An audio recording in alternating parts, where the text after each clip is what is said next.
देखो अब हम लोग क्या पढ़ लेंगे, हम लोग पढ़ेंगे कि कोई भी डायग्राम दिया रहेगा, उसमें प्रतिरोध दिया रहेगा, उसका तुल्य प्रतिरोध ज्ञात करना रहेगा।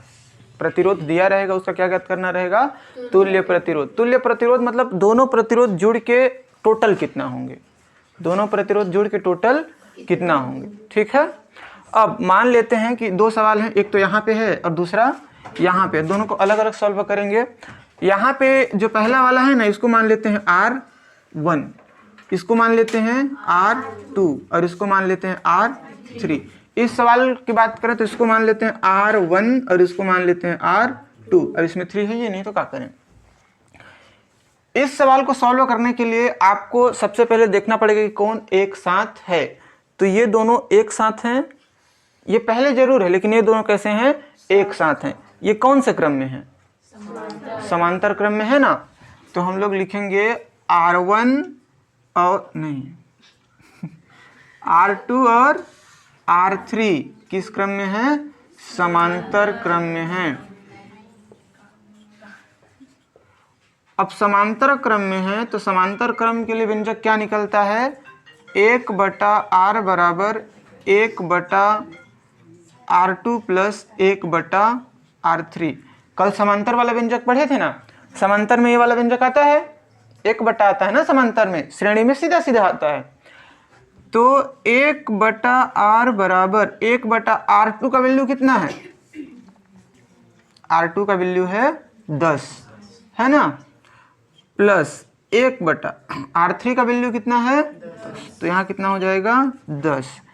1/R बराबर ये दोनों जुड़ के कितने हो जाएंगे, 1/10 में 1/10 को जोड़ेंगे तो 1 प्लस 1 और 1 कितना हो जाएगा 2/10। काटेंगे तो 2 1 कम 2 और 2 पंचे 10। तो 1/R बराबर हो जाएगा 1/5। देखो R को अगर ऊपर ले जाएं तो इस 5 को कहाँ ले जाना पड़ेगा, ऊपर, और 1 को कहाँ ले जाना पड़ेगा, नीचे। तो R का वैल्यू हो जाएगा 5/1 और बटे के नीचे 5 को नहीं लिखते हैं। तो ये दोनों मिलकर कितने हो गए, 5। दोनों मिलकर कितने ओम हो गए, 5 ओम। इन दोनों का कॉमन वैल्यू कितना आया, R का मान कितना है 5।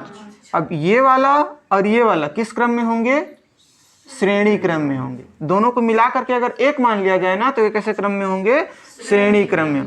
तो R और R1 श्रेणी क्रम में है, R और R1 श्रेणी क्रम में है। अब श्रेणी क्रम के लिए तुल्य प्रतिरोध क्या आता है, श्रेणी क्रम का देखोगे तो आता है R बराबर R1 प्लस R2 ऐसे आता है, लेकिन यहाँ पे सिर्फ R है तो R1 प्लस कितना कर देते हैं R। तो R बराबर R1 का वैल्यू कितना है 5 और R का वैल्यू कितना है 5। तो 5 और 5 कितना हो जाएगा 10। तो इस पूरे चित्र का टोटल प्रतिरोध कितना हो जाएगा 10। अभी नॉर्मल आंखों से ही देखेंगे, लेकिन अगर नॉर्मली देखने पर क्या लगता है कि 10 10 20 20 5 कितना होना चाहिए 25, लेकिन ये 25 वाला ढांचा नहीं है। इसमें दो क्रम आते हैं, एक तो समांतर क्रम आता है, तो समांतर क्रम को ऐसे सॉल्व करना है। इसके बाद समांतर के साथ श्रेणी मिक्स है, समांतर के साथ क्या मिक्स है, श्रेणी मिक्स।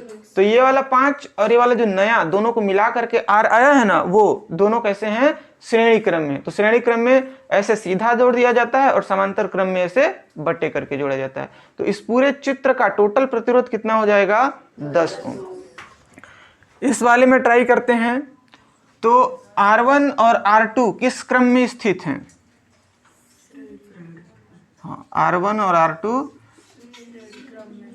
श्रेणी क्रम में व्यवस्थित हैं। हर बार स्थित लिखने पे मजा नहीं आता है। तो तुल्य प्रतिरोध R बराबर कितना हो जाता है, R1 प्लस R2। ये सूत्र आपको याद करना पड़ेगा श्रेणी और समांतर का। तो R1 का मान कितना है 8 ओम, R2 का मान 10 और 8 सीधा सीधा, तो इसका आंसर कितना हो जाएगा 18। ठीक लगा बात। ऐसे ही 2 क्वेश्चन आपको मैं होमवर्क में दे रहा हूं।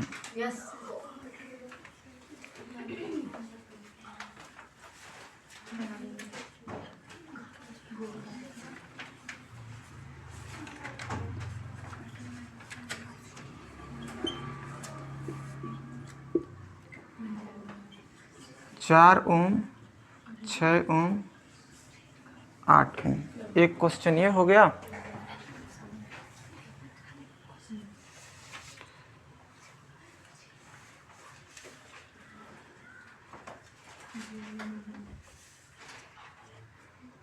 दूसरा क्वेश्चन ये हो गया 10 ओम, 10 ओम।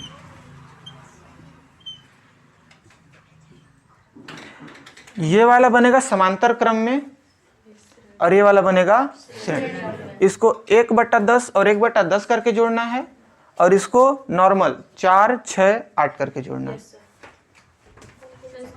हाँ, जल्दी जल्दी लिख लो।